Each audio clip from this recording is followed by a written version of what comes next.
September 1944. A combined arms training area near Le Mans, France. Sunlight cuts through the heavy dust of a makeshift military classroom, where rows of wooden benches sit completely empty. A stack of mandatory training manuals remains tied in thick twine on the instructor's table, untouched and ignored.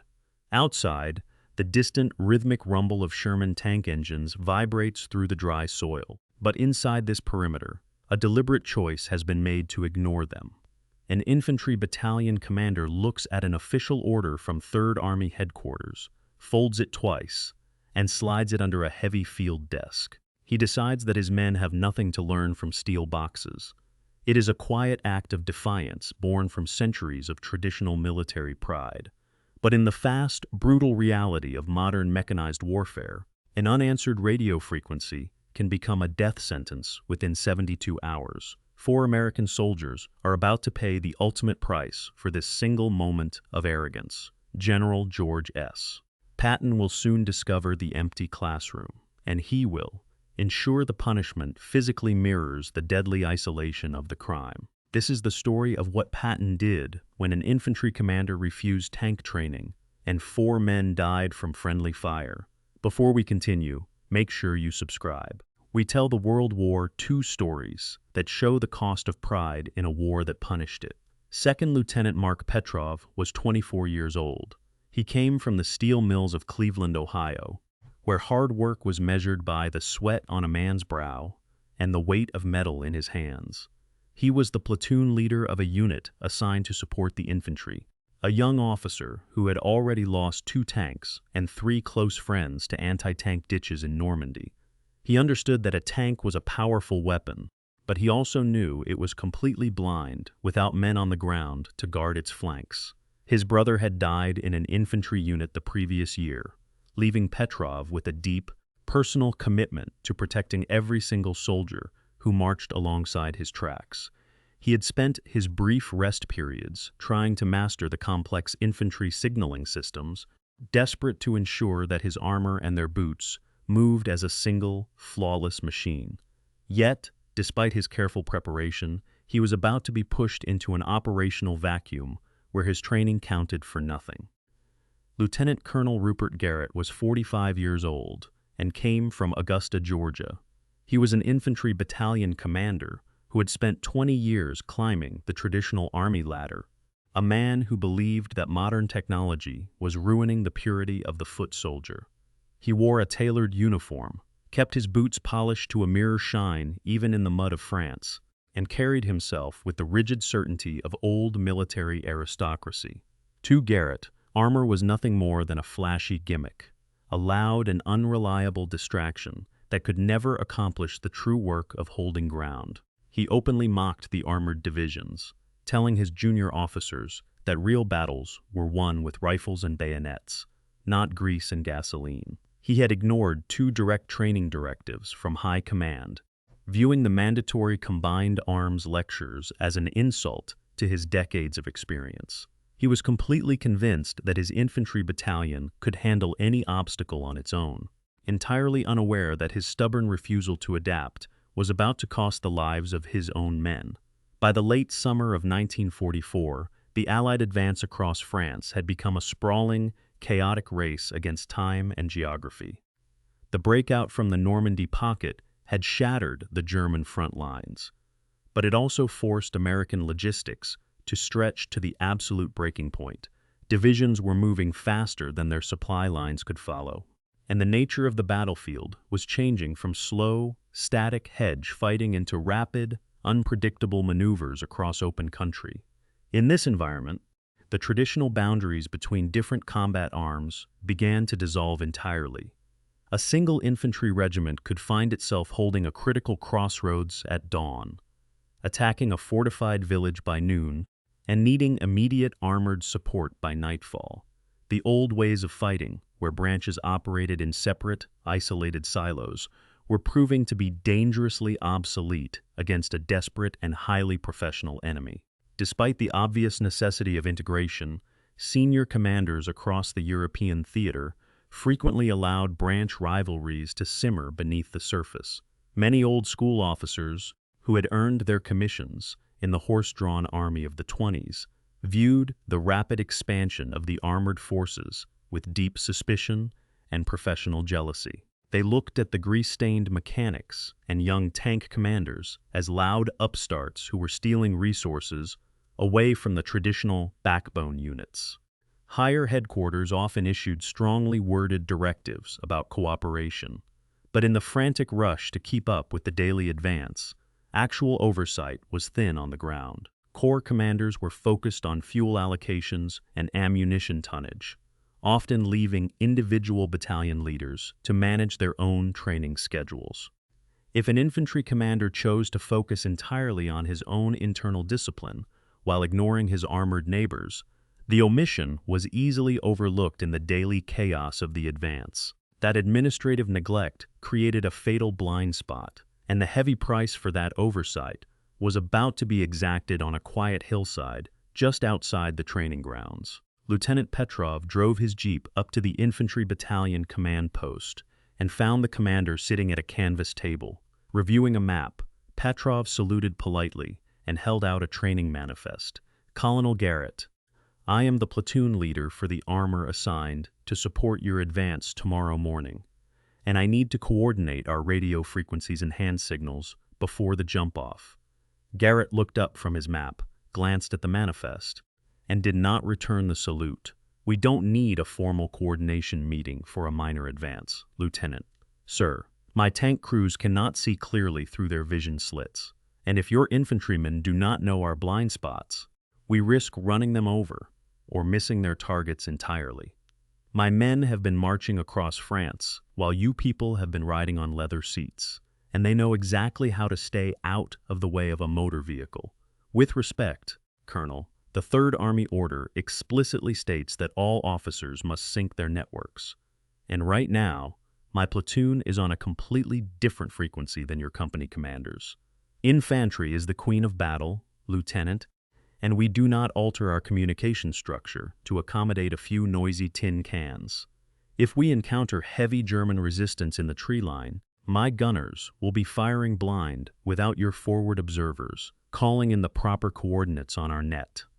Tanks come and go on the battlefield, but the infantry stays to hold the ground, so you will simply follow behind our assault teams and fire when you see us advance. Sir, if your men use the wrong hand signals in the middle of a mortar barrage, my drivers will misinterpret the direction, and the results will be catastrophic for the men on foot.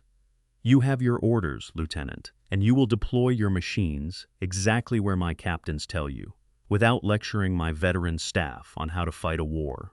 Colonel, I must protest this arrangement, because without the mandatory one-day coordination course, this operation is a direct violation of Army safety regulations. I have refused that school twice because it is a complete waste of training time, and I am not sending my officers to learn a gimmick that cannot even cross a basic drainage ditch. Then I am forced to state in my operational log that this battalion is choosing to operate without any established armor infantry radio link. Provide whatever you like in your little book, young man, but do not presume to tell a battalion commander how to manage his own troops. Petrov realized the conversation was entirely useless, turned on his heel, and walked back to his command tank to prepare his men for a blind assault. He immediately drafted an emergency report detailing the total lack of cooperation and sent it up the chain of command. The urgent message moved through the regional communication channels and reached Patton within the hour. Patton arrived within the hour. His open-top command jeep pulled up to the battalion headquarters, kicking up a thick cloud of yellow dust that settled over the polished boots of the guard staff. The general sat perfectly straight in the front seat, his helmet gleaming with 4 silver stars, and his signature ivory-handled revolvers resting against his hips. He stepped out of the vehicle before it had completely stopped moving, walking directly into the command tent without a word of warning. Every officer in the room frozen instantly, their hands snapping to their temples as a heavy silence fell over the tables. Patton did not raise his voice, but his presence filled the canvas structure like an approaching thunderstorm. He walked directly to the center of the tent, his eyes fixed entirely on the battalion commander, and stopped exactly 2 paces away. "Colonel Garrett, did you receive my direct order to send your officers to the mandatory tank coordination course 3 days ago?" "I did, General, but I determined that our schedule was too crowded with essential field maneuvers." "Are you aware that Lieutenant Petrov explicitly requested a communications meeting with your staff to synchronize your radio networks before the jump-off?" "He did mention it, sir, but I considered it an unnecessary disruption to our established battalion routine." "Did your company commanders know the operating frequencies of the tank platoon assigned to support their advance this morning?" "No, sir. We kept our standard network open to ensure our internal communications remained perfectly clear." "And did your frontline observers have any method of signaling the armor when they moved into the tree line?" "We relied on standard infantry hand signals, General, which have always been sufficient for our operations." Patton studied the colonel for a long moment, his face turning into a mask of cold, unyielding stone. "You stand here in a clean uniform, surrounded by map boards and polished brass, while 4 American soldiers are being placed into mattress covers because of your intolerable arrogance. You decided that 20 years of peacetime seniority gave you the right to ignore a direct command, treating a vital tactical evolution as an optional suggestion. You told your junior officers that armor was a temporary gimmick, yet it was your own infantrymen who advanced into open terrain without a shred of protective cover because they could not speak to the machines beside them. Lieutenant Petrov fired his weapons into a crowded ditch because your staff provided blind coordinates on a dead frequency. You chose to isolate your command from the reality of modern warfare, and that isolation has brought immediate death to your own men. You have 2 options before you right now. You will either pack your personal trunk and board a transport back to the enforcement depot within 10 minutes, or you will face a general court-martial for willful disobedience in the field. This division does not employ half officers who refuse to learn the tools of modern combat, and your pride has officially run out of time." Garrett opened his mouth to offer an explanation, but his voice failed him under the general's icy glare, and he silently lowered his head. The relief of command was executed with brutal, clinical efficiency before the entire assembled officer corps of the battalion. Patton's personal military police detachment stepped forward into the dust of the compound, their white-painted helmets catching the bright French sun as they surrounded the command tent. 2 burly sergeants from 3rd Army Headquarters marched directly to Garrett's side, their movements synchronized and completely devoid of emotion. They stripped the battalion insignia from the collar of his tailored jacket, the tearing of the fabric, making a sharp, distinct sound in the dead silence of the camp. Garrett stood perfectly rigid, his face pale and his eyes fixed on the distant horizon, smelling the sharp stench of running tank exhaust and dry earth as his personal gear was tossed into the back of an open utility truck. The junior infantry officers watched the public degradation in absolute silence, none of them daring to speak or move, as their commander was marched toward the waiting transport.